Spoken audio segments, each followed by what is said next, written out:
இசையமைப்பாளர் அனிருத் நம்மிடையே இணைஞ்சிருக்கிறாரு. Very good afternoon. எப்படி இருக்கு ரஜினி சார் கமல் சார் படத்தை சைன் பண்ணியிருக்கீங்க? ரஜினி சாருக்கு பல படம் சைன் பண்ணி ஒர்க் பண்ணியிருக்கீங்க. How expecting? என்னென்னலாம் பண்ண போறீங்க? என்னென்னலாம் சீக்ரெட்? தேங்க்யூண்ணா. ஃபர்ஸ்ட்டு எல்லாருக்கும் வணக்கம்.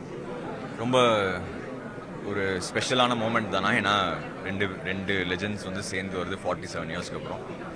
என் வயசை விட அது கொஞ்சம் டபுள் இல்லை, ஆல்மோஸ்ட். பட் ரொம்ப ஸ்பெஷல் தான். And very happy for Nelson. இது ரொம்ப ஸ்பெஷலான ஃபில்மாக இருக்கும், ஏன்னா ரெண்டு பேரும் சேர்ந்து வரும்போது ஒரு ஃபன் ஃபில்டு ஃபிலிம், ஒரு என்டர்டெய்னராக வரும்னு நினைக்கிறேன். And will give our best for it. Sir, இப்போது நீங்கள் ஏற்கனவே வந்து ரஜினி சார் படம் பண்ணிட்டீங்க, கமல் சார் படம் பண்ணிட்டீங்க. நெல்சன் சார் உங்ககிட்ட வந்து சொல்லியிருப்பார் இல்லையா, ரெண்டு பேரும் சேர்த்து வச்சு படம் பண்ண போகிறோன்ட்டு. ஏன்னா லாங் பேக் கிட்டத்தட்ட பல வருஷம் கழிச்சு நடக்குது. ஸோ அந்த இன்சிடென்ட் கேட்டதும் எப்படி இருந்துச்சு? ஒரு நர்வஸ் இருந்துச்சா?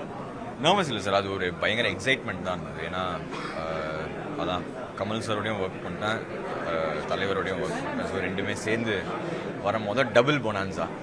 ஸோ அதுக்கு நம்ம பெஸ்ட்டாக என்ன பண்ணலான்னு இப்போலேருந்தே அதுக்கு ஒர்க் போயிட்டுருக்கு. இந்த ப்ரோமோவோட ரெஸ்பான்ஸுக்கு ஆடியன்ஸ்க்கு நன்றி.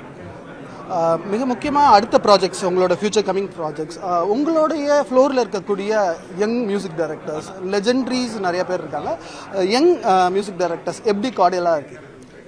ஆனால் மியூசிக் சீனில் வந்து எல்லாருமே ஃப்ரெண்ட்ஸ் தானே, ஏன்னா எல்லாருமே ஒரே டைமில் தான் எல்லாருமே ஃபார்ம் ஆகி வந்தோம். இப்போ யங்காக வரவங்க கூட எதிர் என்னோட ஒர்க் பண்ணியிருப்பாங்க, இல்லை வேறு யாரோட ஒர்க் பண்ணியிருப்பாங்க. ஸோ நாங்கள் எல்லாருமே ஒரே ஒரு கம்யூனிட்டி தான்.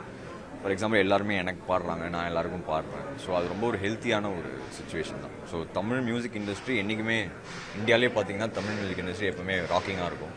அதே மாதிரி தான் இப்போது மியூசிக்கில் ஏஐ ரொம்ப டெவலப் ஆகிடுச்சு. இப்போது இன்ஸ்ட்ருமெண்ட்டை விட இப்போ ஏஐயில் நிறைய டெக்னாலஜி வந்துருச்சு. ஸோ அது ஹெல்த்தின்னு பார்க்குறீங்களா, எப்படி பார்க்குறீங்க? ஆனால் ஏஐ தான் ஃபியூச்சர். ஸோ அதுக்கு நம்ம அதில் பெஸ்ட்டாக என்ன பண்ணலான்னு நம்ம பிளான் பண்ணி பண்ணுறது தான் கரெக்ட். ஃபார் எக்ஸாம்பிள் நம்ம அந்த வேட்டையனில் வந்து மலேசியா வாசுதேவன் சார் வாய்ஸ் வந்து கொண்டு வரோம். ஸோ அது ஏஐ தான், ஒரிஜினலாக இருந்துச்சு. அது ஏஐ தான். அவரோட சன் பாட வச்சு அதை நம்ம கன்வெர்ட் பண்ணோம், அது ஏஐ தான். ஆனால் அது வந்து நம்ம எப்படி ஃபியூச்சரிஸ்டிக்காக யூஸ் பண்ணி, பெஸ்ட் ஆஃப் த அபிலிட்டியாக யூஸ் பண்ணி அதை நம்ம கற்றுக்கிட்டு அதோட இதில் போகிறது வந்து பெட்டர்னு எனக்கு தோணுது.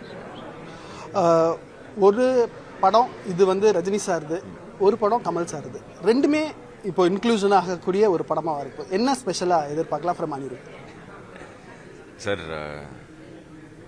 இப்போலாம் சார் டீசர் வந்திருக்கு, அதுக்குள்ள ஸ்பெஷல் தான் தெரியல.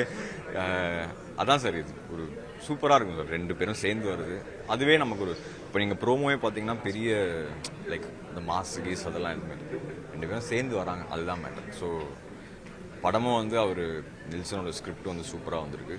ஸோ அதுக்கு தகுந்த மாதிரி மியூசிக் போட்டு நெக்ஸ்ட் இயர் வந்து ஒரு செம ஹிட்டு கொடுக்கலான்னு ஒரு பிளான் இருந்துச்சு.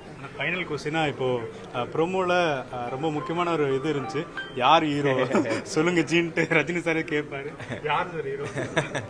அது டேரக்டரை தானே கேட்கணும், நான் சொல்ல முடியாது. இது ஸ்டோரி ஓரளவுக்கு லீக் பண்ண முடியாது. ஆமாம், பட் இது வில்லன் ஹீரோ அந்த மாதிரி ஸ்டோரியா வரும்ண்ணா? இப்போ தானே டீசர் வந்திருக்கேன், விடுங்கண்ணா போதுண்ணா. Okay, thank you so much.